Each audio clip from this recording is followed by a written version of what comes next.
మన వెంకటాంపల్లి గ్రామ ప్రజలకు, యువకులకు ప్రతి అంటే ఒక్కరికి అంతకుముందుకు ఏమి లేకుండా మీరు వచ్చిన తర్వాత ఏం చేసింది?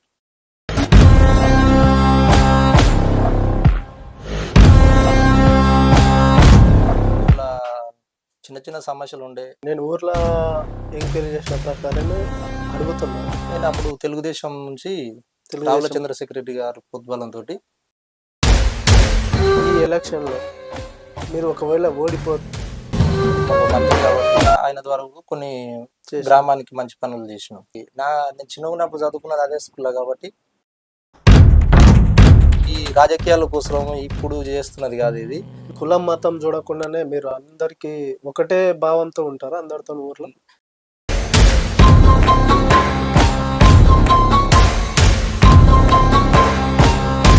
అప్పుడైతే నేను రాజకీయాల్లోకి వస్తానని అనుకోలే కదా. ఏం చేయాలనుకుంటున్నాను? మల్లురవి ఎంపీ గారు ఉన్నారు. భూములు తక్కువ ఉన్నాయి, భూములు లేని వాళ్ళు పేదలు ఎక్కువ ఉన్నారు. ఫస్ట్ పోటీ చేయడం అంటే సర్పంచ్గా పోటీ చేయడం ఏ పార్టీ నుంచి పోటీ చేసిండ్రు? ఒక సంవత్సరం లోపలనే 20-30 మంది దగ్గర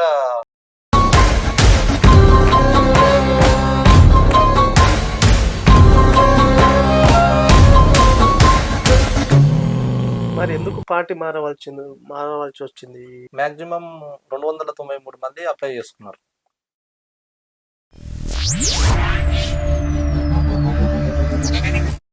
హాయ్ ఎవ్రీవన్, అందరికీ నమస్కారం. నేను మీ శేఖర్ వికేపీ. ఈరోజు మన ఛానల్లో మాట్లాడుకున్న వ్యక్తి మనలో ఒకరు, మనందరిలో ఒకరు, వెంకటంపల్లి మాజీ సర్పంచ్ గురించి ఈరోజు మన ఛానల్లో మాట్లాడుకుందాం. నమస్కారం సార్. నమస్కారం సార్. నా పేరు రామాంజనేయులు, మాది వెంకటాంపల్లి, గన్పూర్ మండలం. మీరు ఇంతకుముందుకు అంటే సర్పంచ్గా పోటీ చేయకముందుకు ఏం చేసేవాళ్ళు?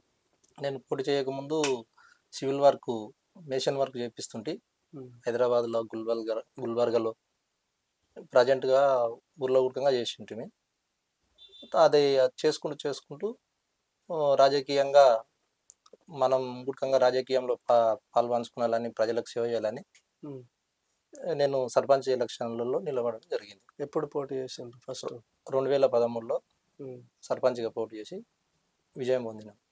ఓకే. 2013లో గెలిచిందన్న. ఆ గెలిచిన తర్వాత మీరు చేసిన అంటే ఊరికి చేసిన అభివృద్ధి పనులు ఏమైనా చెప్పగలుగుతారా? గెలిచినప్పుడు మ్యాక్సిమం మేము అంటే అంతకుముందుకు ఏమి లేకుండా మీరు వచ్చిన తర్వాత ఏం చేసింది? అంతకుముందు కొద్దిగా మోరీలు కానీ ఊర్లో చిన్న చిన్న సమస్యలు ఉండే. అయితే డ్రాప్ అవుట్స్ ఎక్కువ, పిల్లలు చదువులో వెనుకబడి ఉండే ఊరు. ఓకే.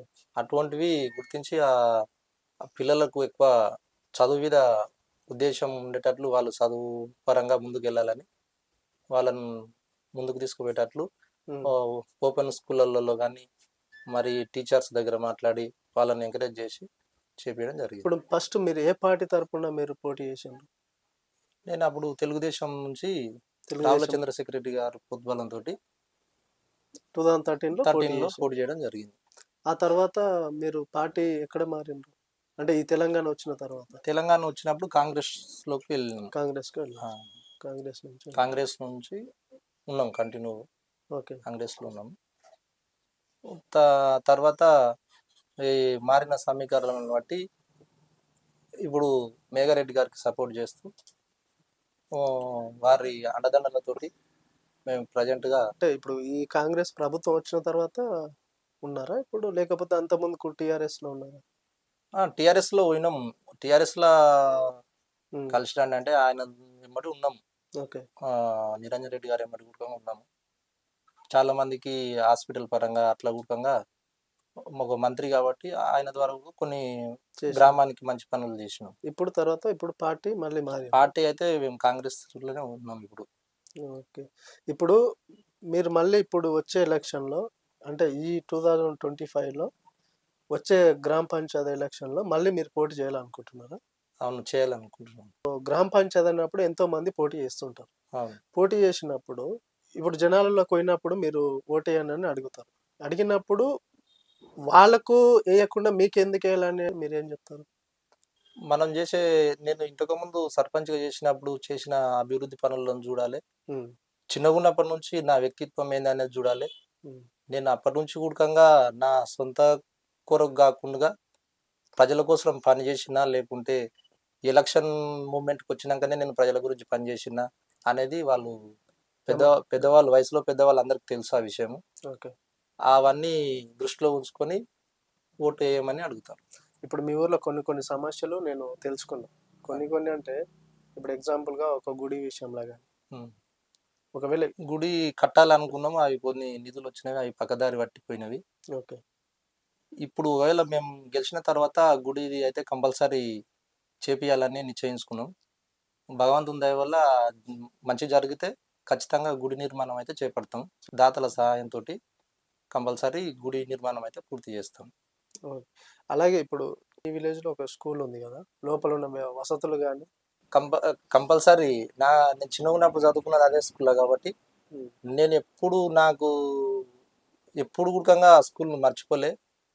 కాంపౌండ్ వాల్ లేకుంటే కూడా దాన్ని నిర్మాణం చేయించడం ఎంతో అంటే చిన్నగా ఉందని కాంపౌండ్ వాల్ పెట్టడానికి రాదన్న కూడా మరీ కొట్లాడి కాంపౌండ్ వాల్ పెట్టించినాము. అక్కడ వాటర్ ప్లాంట్ ఇప్పించడానికి దాతలను పట్టుకొని నేనున్న 5 ఏళ్ళు కానీ ఇప్పుడు కూడా ప్రజెంట్ గా కూడా అంటే మీరు పదవులు లేకపోయినా కూడా నేను స్కూలు ఆ పిల్లల గురించి ఆలోచిస్తుంటా. ఇంకా కొంతమంది చిన్నపిల్లలు కూడా చదువుకు దూరంగా ఉన్న వాళ్ళని కూడా స్కూల్లో చేర్పించడం, వాళ్ళకు బయట అయినా సరే ఎవరు తల్లిదండ్రులు లేకపోతే బయట హాస్టల్లో కూడా వసతి కల్పించడం అలాంటివన్నీ కంపల్సరీ చేస్తున్నాం. అవి రీసెంట్గా నేను తెలుసుకున్న విషయం ఏంటంటే ఇప్పుడు సర్వే చేసిండ్రు కదా మన కాంగ్రెస్ వాళ్ళు. సర్వే చేసినప్పుడు ఆఫీసర్లు డోర్ లాక్ అని రాసుకొని వెళ్తున్నారంట. ఆ ప్లేస్లో మీరు ఉన్నారంట. మీరుండి వాళ్ళతో అంటే కొద్దిగా వాగ్వాదం చేయడం వల్ల అంటే ఎందుకు మీరు డోర్ లాక్ చేసుకుంటే వాళ్ళకు రేపు నాడు ఫ్యూచర్లో ఇల్లు రావు, కనీసం వాళ్ళకి ఫోన్ చేసి రాసుకొని వెళ్ళొచ్చు కదా అని కొద్దిగా వాదన చేసి వాళ్ళని ఒప్పించి ప్రతి ఒక్కరిని అదే విషయం మన పంచాయత్ సెక్రటరీ కానీ వేరే ఆఫీసర్లు వచ్చిన వాళ్ళతో కూడా అది మాట్లాడినాం. ఎంపీడీఓని పిలిచి కూడా మాట్లాడినాము. ప్రతి ఒక్క పేదోళ్ళు ఎవరైతే ఉన్నారో వాళ్ళకి లబ్ధి పొందాలి అనే ఉద్దేశంతో వాళ్ళ నెంబర్ తీసుకొని వాళ్ళ పేరు డీటెయిల్స్ తీసుకొని నేను సారోళ్ళ ద్వారా చెప్పించేది కాక నేను ప్రత్యేకంగా ఊరికంగా ఫోన్లు చేసి పిలిపించి లబ్ధి పొందాలి పేదోళ్ళు అనేది ఫస్ట్ పాయింట్, వాళ్ళకే లబ్ధి పొందాలి అట్లా అని చెప్పి అందరితో మాట్లాడి అది చేయించడం జరిగింది. ఒకవేళ బై చాయిస్ ఈ ఎలక్షన్లో మీరు ఒకవేళ ఓడిపోతే లేదు ఎవరైనా మనోళ్ళే నేను ఈ రాజకీయాల కోసం ఇప్పుడు చేస్తున్నది కాదు ఇది. నేను దాదాపుగా నాకు 8-9 సంవత్సరాలు 10 సంవత్సరాల నుంచే నేను ఊర్లో సేవ అంటే దైవత్వం పరంగా కానీ లేకుంటే ఊర్లో ఎవరైనా ముసలోళ్ళు ఉన్నా నేను చిన్నగా ఉన్నప్పుడు దాదాపుగా ఎన్ని సంవత్సరాలు అంటే నాకు 11-12 ఏళ్ళు ఉంటాయి. 12 ఏళ్ళు ఉంటాయి. ఊర్లో ఒక ఆమెకు పాము కరిచింది. వేరే వాళ్ళ నా దగ్గర సైకిల్ లేని సమయంలో కూడా వేరే వాళ్ళ సైకిల్ తీసుకొని గన్పూర్ తీసుకొచ్చి మందు పోయించి బతికించడం జరిగింది. అంటే అప్పుడు అయితే నేను రాజకీయంలోకి వస్తానని అనుకోలే కదా. రాజకీయంలోకి వస్తా అనుకుంటే ఇప్పుడు రీసెంట్గా 2013లో రాజకీయంగా వచ్చిన నేను. అప్పుడైతే నేను చిన్నగా ఉన్నప్పుడు 12 ఏళ్ళకే రాజకీయంలోకి వస్తా అనేది అయితే నాకు తెలియదు కదా. అనుకోని పరిస్థితుల్లోనే నేను రాజకీయంలోకి వచ్చిన, కానీ నేను ప్లానింగ్ అయితే లేదు. నాకు ముందు నుంచి రాజకీయంలోకి రావాలనే ఉద్దేశం లేదు. అట్లా చాలా అదొకటే అంటే ఇట్లా కులం మతం చూడకుండానే మీరు అందరికి ఒకటే భావంతో ఉంటారా అందరితో ఊర్లో? నేను అసలు ఆ కుల మతాలు అనేది నాకు నా దృష్టిలో అయితే లేదు. ఇప్పుడు కాదు, అది చిన్నగా ఉన్నప్పుడు సంది అయినా నేను మ్యాక్సిమం అందరితో కలిసి అందరు ఇంట్లో తినుకుంటూ పెరిగినాను. నేను ఎవరింట్లో పోయినా తిందురా అంటే కంపల్సరీ నేను తింటా, అంతే. అట్లాంటి ఫీలింగ్లు అయితే నాకు లేవు. ఒకవేళ రేపు గెలిచిన తర్వాత ఒక వర్గానికే కాకుండా ఊరందరికి అదే మీ సేవ ఇప్పటికైతే వర్గానికి కాకుండా అందరికి చేస్తారు అనేది అయితే తెలుసు. అది పబ్లిక్ ప్రజలందరికీ అది విషయం తెలుసు. ప్రతి ఒక్కరి మంచి రామాంజనేయులు మేము అర్ధరాత్రి ఫోన్ చేసినా ఎటువంటి ఆపద వచ్చినా అర్ధరాత్రి ఫోన్ చేసినా వస్తాడనే విషయం అయితే ప్రజలందరికీ తెలుసు. మీరు గెలిచిన తర్వాత అసలు ఊరికి ఏం చేయగలుగుతారు, ఏం చేయాలనుకుంటున్నారు? ఇప్పుడు ముఖ్యంగా మా ఆలోచన ఏముందంటే ఇంకా కొన్ని గ్రామంలో పనులు అనేటివి మిగిలిపోతూనే ఉంటాయి. అవి కామన్గా అంటే మారుతున్న కాలంలో ఇంకా ఎంత చేసినా కూడా జనాభా పెరుగుతుంటది కాబట్టి పనులు తక్కువనే అనిపిస్తుంటాయి. ఇంకా చేయాల్సినవి ఇంకా ఉన్నాయి. నాకు తెలిసి ఒక 50% కూడా కాలే. ఇంకా 60% వరకు పనులు చేయాల్సినవి ఉన్నాయి. మ్యాక్సిమం మన ఇప్పుడు ప్రభుత్వం కూడా అందుబాటులో ఉంది కాబట్టి మేఘారెడ్డి గారితో ఎమ్మెల్యే గారితో సఖ్యతగా ఉండి మల్లు రవి ఎంపీ గారు ఉన్నారు, వాళ్ళతోటి కూడా సఖ్యతగా ఉండి పనులు తీసుకొచ్చి మన ఊరును డెవలప్మెంట్ చేసే దాంట్లో ఆలోచనలోనే ఉన్నాను. భూములు తక్కువ ఉన్నాయి, భూములు లేని వాళ్ళు పేదలు ఎక్కువ ఉన్నారు, పని చేసుకొని బతికేటోళ్ళే ఉన్నారు ఎక్కువ. అంతా హైదరాబాద్ కానీ ఇంకా వేరే నగరాలకు కానీ వలసపోయి బతికేటోళ్ళు ఉన్నారు. వాళ్ళ పిల్లలను అక్కడ తీసుకుపోయి కూడా చదివించుకోలేని పరిస్థితులు ఉన్నాయి. అందుకు వాళ్ళు ఇక్కడ ఇంటి దగ్గర వదిలేసి వాళ్ళు వలస పోతే ఆ పిల్లలు చదివి సగం తిని సగం చదవడం, అట్లా చదువును సగం నెగ్లెక్ట్ చేసి చదవకపోవడం అలాంటివి చాలా ఉన్నవి. దీనికోసము ఒక ప్రణాళికబద్ధంగా యూత్ అందరు పక్కదారి పట్టకుండా వాళ్లకు మంచి చేయాలనే ఆలోచనతోటి మా ఎమ్మెల్యే గారితో మాట్లాడి కొంతమంది ఏమవుతుందంటే అది లేనిపోని వర్గాలుగా విడగొట్టి చెడగొట్టాలనే ప్రయత్నంలో కొంతమంది ఉన్నారు. కానీ అట్లా కాకుండా అందరినీ ఒకతాటి విధంగా పెట్టి అందరిని కూర్చోబెట్టి మాట్లాడి వాళ్ళకు ఇట్లా చదువు పరంగా వాళ్ళకు ఫ్యూచర్లో ఏదన్నా జాబులు చేసుకోవడానికి దానికి అవసరమయ్యేటివి ఏమున్నా దానికి మా సహాయ సహకారాలు కూడా ఖచ్చితంగా చేస్తాం. ఇప్పుడు మీరు మళ్ళీ కాంగ్రెస్ లోకి వచ్చిన తర్వాత మీకు ఎట్లా ఉంది సన్నిహిత? ఎమ్మెల్యే గారు అయితే చాలా మంచి వ్యక్తి, అసలు ఎలాంటి చాలాసార్లు చేసినాం, మెసేజ్ పెట్టినా ఎమ్మడే రిప్లై ఇస్తాడు. ఏదన్నా ఆపద ఉందని చాలా దాదాపుగా ఇప్పటికే ఒక సంవత్సరం లోపలనే 20-30 మంది దగ్గర ఎల్ఓసీలు ఇప్పించిండు. హాస్పిటల్ ఎక్కడున్నా నువ్వు ఇమీడియట్గా తీసుకొని పో, నేను మాట్లాడతా వాళ్ళ దగ్గర అని చెప్పిండు. నువ్వు ఎలాంటి పని అయితే మా విలేజ్లో ముఖ్యంగా ఆరోగ్యం విషయంలో చాలా సహకరించి నేను ఉంటాను, నువ్వు ఎటువంటి టైం అయినా సరే నువ్వు నాకు కాల్ చేయి, నేను ఉంటాను, మీకు ఎందుకు భయపడొద్దు అని చెప్పినాను. మీకు సన్నిహితంగా ఉన్నాడు ఎమ్మెల్యే గారు. మీ ఊర్లో అంటే ఇప్పుడు కొద్ది అవగాహన కల్పించడం కానీ ఎప్పుడైనా జరిగిందా? అంటే మన ఎమ్మెల్యే మన ప్రభుత్వం ఇట్లా కల్పిస్తుంది ఉద్యోగాలని. దీంట్లో మన మండల్ లీడరే సాయి చరణ్ రెడ్డి అని ఉంటాడు, తను నాకు 2 సార్లు కూడా కాల్ చేసి చెప్పిండు, ఇట్లా జాబ్ మేళ పడింది, కంపల్సరీ ఎవరన్నా ఉంటే యూత్ ఉంటే వాళ్ళని అప్లై చేసుకోమని చెప్పి రిజిస్టర్ చేయించుకోమని పేరు అని చెప్పిండు.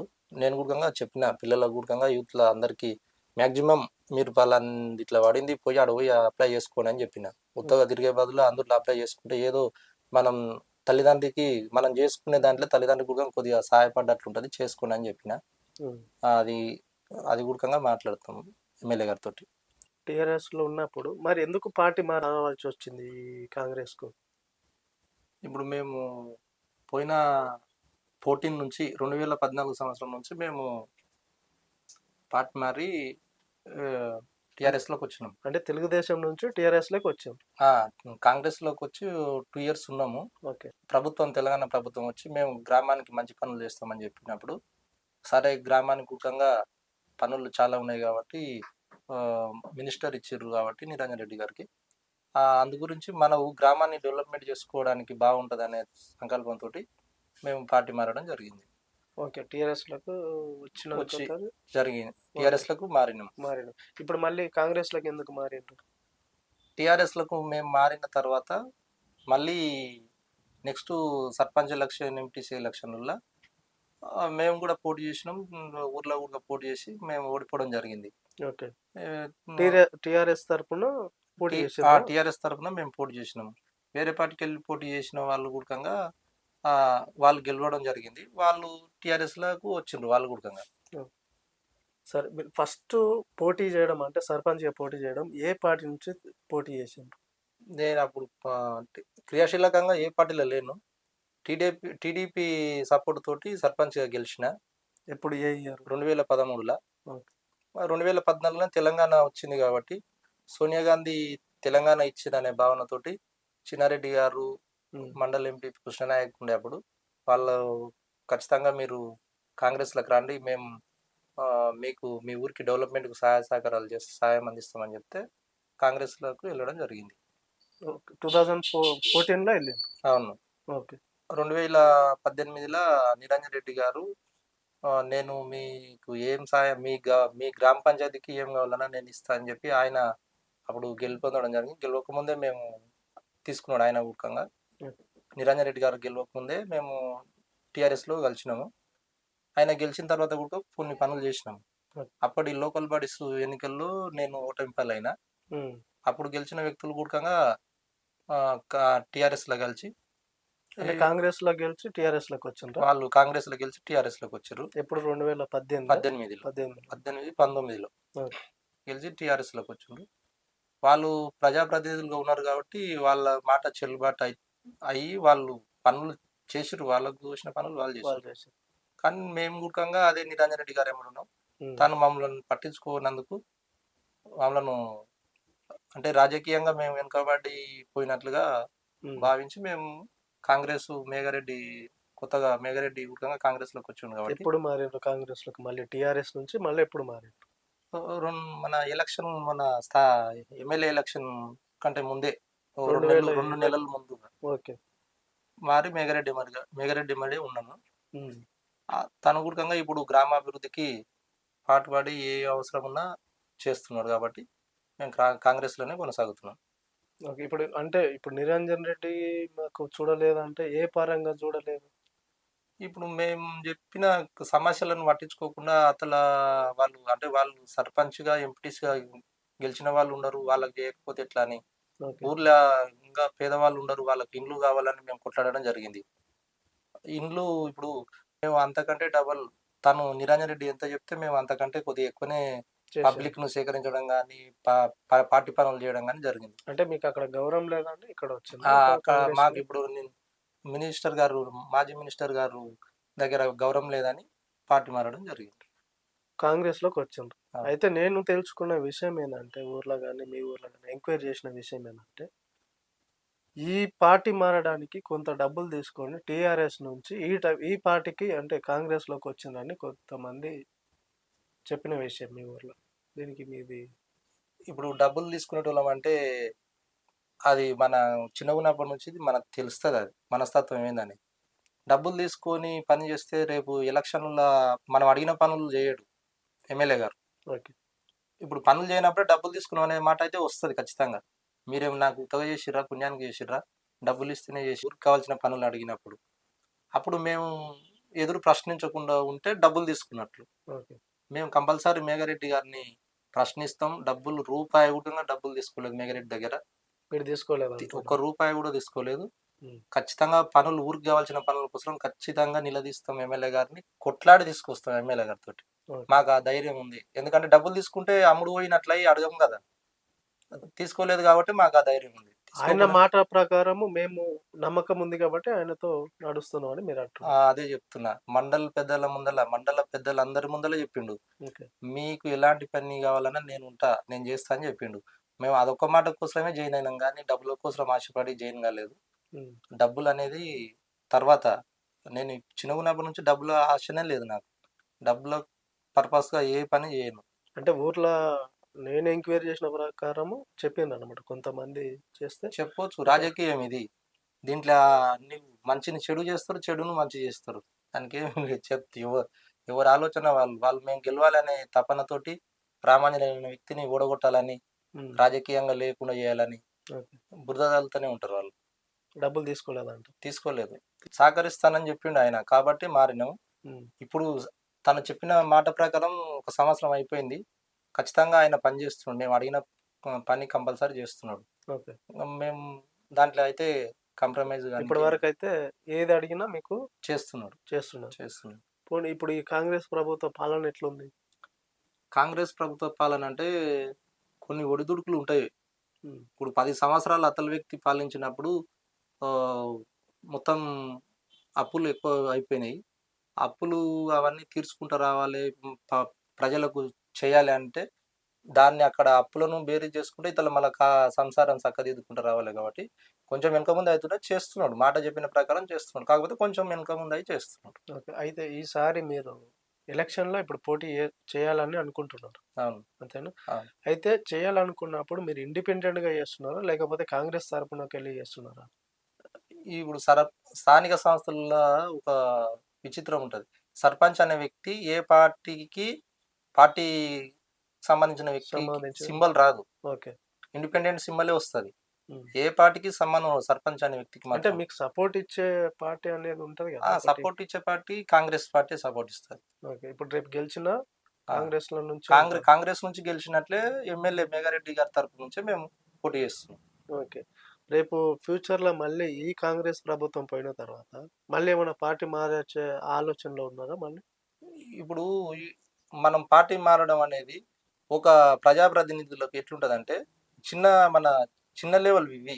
ఓకే. పోస్టులు అనేటివి చిన్న లెవెల్. సర్పంచ్ గాని, ఎంపీటీసీ గాని ఎట్లుంటదంటే, అధికారంలో వేరే పార్టీ వస్తే మన గ్రామ పంచాయతీకి కొన్ని నిధులు అవసరం ఉంటాయి. ఆ! అప్పుడు ఎమ్మెల్యే గారితోటి సఖ్యతగా ఉండి, ప్రభుత్వంతోటి సఖ్యతగా ఉండి తీసుకురావాల్సొస్తది. ఇప్పుడు ఎమ్మెల్యేలు అటువంటోళ్ళే పార్టీ మారుతున్నారు. మనం మారడం అంటే మన ఒక్కరు ఇండివిడ్యువల్‌గా ఉన్నప్పుడు పార్టీ మారాల్సిన అవసరం ఉండదు. హ్మ్. మన ఒక్కరిది బాధ్యత వేరే వాళ్ళది ఉంటది కదా! మన ఊరందరి ప్రజలది బాధ్యత అంతా మన మీద ఉంటది. ఉదాహరణకు అది ఒక తండ్రి పోస్టు. తండ్రి ఏ పని చేసినా పిల్లలను సాకాలి. పిల్లలను సాకాలి. అటువంటిది ఉంది కాబట్టి మనం కంపల్సరీ అంటే మీ అధికారంలో మీ గ్రామ పంచాయతీ డెవలపింగ్ కావడానికి ఈ పార్టీ నాకు సహకరించకపోతే మారాల్సి వస్తే మారగలుగుతారు. సహకరించకపోతే కంపల్సరీ మారాల్సిందే. ఓకే. దాంట్లో ఎటువంటి ఆలోచన ఉండదు. అంటే నీ మాకు ఎమ్మెల్యే గారి మీద నమ్మకం ఉంది. తను కంపల్సరీ మాకు అన్ని పనులు చేస్తా అని చెప్పి మాటిచ్చిండు కాబట్టి, తన మీద పూర్తి నమ్మకంతోటే ఉన్నాము. ఓకే. ఎమ్మెల్యే గారి కూడంగా ఇప్పటి వరకు అలాంటి అంటే మాట తప్పిన చరిత్ర ఏం లేదు. తాను చెప్పిన పనులు మాత్రం ఖచ్చితంగా చేసుకుంటూ వస్తున్నాడు. కొంచెం వెనక ముందైనా ఖచ్చితంగా ఆ పనులు చేస్తున్నాడు. కాబట్టి తన మీద నమ్మకం, పూర్తి నమ్మకంతోటే కొనసాగుతున్నాం. ఇప్పుడు నెక్స్ట్ ఎలక్షన్‌లో మీరు పోటీ చేస్తున్నారు.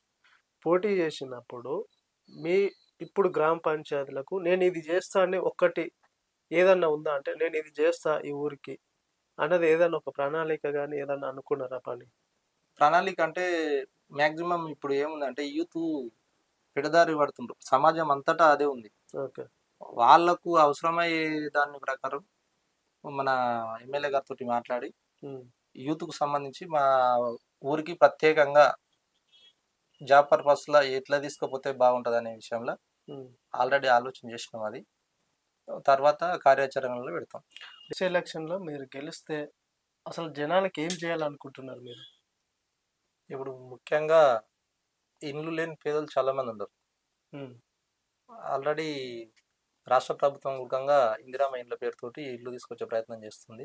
మీరేమన్నా రాపిచ్చిండ్రా మరి ఈ సర్వేల అంటే ఇల్లు లేని వాళ్ళకు అని? మాక్సిమం 293 మంది అప్లై చేసుకున్నారు. దాంట్లో నిజమైన పేదోళ్ళు ఎవరున్నారో, ఎవరైతే పేదలు గుర్తించి వాళ్ళకు ఫస్ట్ ప్రిఫరెన్స్‌ల ఇండ్లు నిర్మించే ఆలోచనలో మేఘరెడ్డి గారికి కూడా చెప్పడం జరిగింది. ఇప్పుడు ఊర్లో కొంతమంది ఉన్నారు అంటే ముసలి వాళ్ళు గాని, ఏజ్ అయిన వాళ్ళు. కొంతమందికి పింఛను ఇంకా రావట్లేదని విన్నా. ఆధార్ కార్డుల వయసు ఉంటే ఓటర్ కార్డులో లేదు. హ్మ్. ఎలక్షన్ ఓటర్ ఐడీలో గౌరవ కేసీఆర్ గారు ఏం చేసిండంటే ఆధార్ కార్డులో డేటు ఎక్స్చేంజ్ చేసుకోనికే చాలా వీలుండేది. హ్మ్. అయితే అవి మార్చుకొని ఓటర్ కార్డులు ఆధార్‌లో మార్చుకొని డేట్ ఆఫ్ బర్త్ మార్చుకొని వాళ్ళు పింఛన్‌కు ప్రయత్నం చేస్తున్నారని హ్మ్.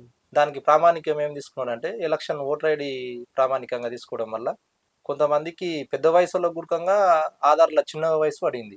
ఓకే. అట్లా వయసు తప్పు పడింది. ఆధార్‌లో అప్పుడు చేసేటప్పుడు గురకంగా కొన్ని అవకతవకలు ఉండడం వల్ల ఆ కారణాల వల్ల మీరు చేయలేదు. వీళ్ళకు పింఛన్ చేయించలేకపోయినాము. దాన్ని ఏమన్నా సరిజేసే ప్రయత్నం చేసిండ్రా ఎప్పుడన్నా ఎవరితోని అది చేసినాం, అది చాలా సార్లు చేసినాం అట్లా గురకంగా.